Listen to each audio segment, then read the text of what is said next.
In the late 1960s, a fog of fear, thicker than any that rolled into the San Francisco Bay, descended upon Northern California. A killer, with no apparent motive other than a twisted desire for fame, began a terrifying spree that still haunts us today. It all started in December 1968, on a desolate lover's lane called Lake Herman Road.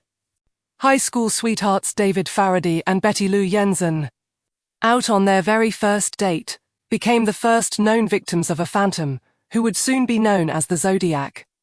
The following July, the killer struck again at Blue Rock Springs Park.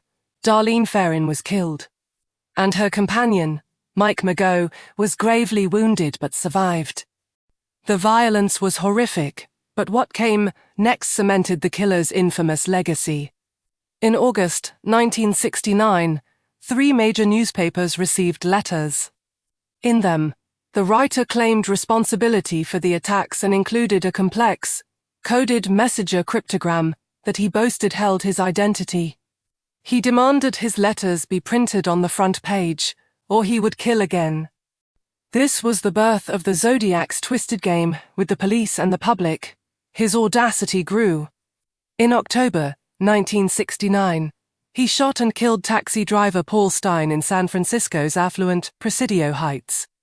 To prove it was him, he mailed a piece of Stine's blood-soaked shirt to the San Francisco Chronicle. He then began taunting investigators with more letters and codes, mocking their efforts to catch him.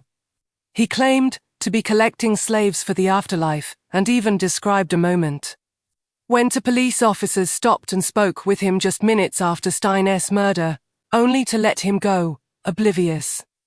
The Zodiac claimed to have killed as many as 37 people, though most of these claims could never be verified. Over the years, countless suspects were investigated, with Arthur Leigh Allen being the most prominent for decades. But no one was ever charged. The case went cold. More than 50 years later, the Zodiac's identity remains one of America's greatest unsolved mysteries. The chilling letters, the cryptic symbols, and the terrifying idea that a killer so brazen could simply vanish into the fog continues to fascinate and disturb us. To uncover more thrilling mysteries and true crime cases just like this one, make sure to subscribe and hit that notification bell. Thanks for watching.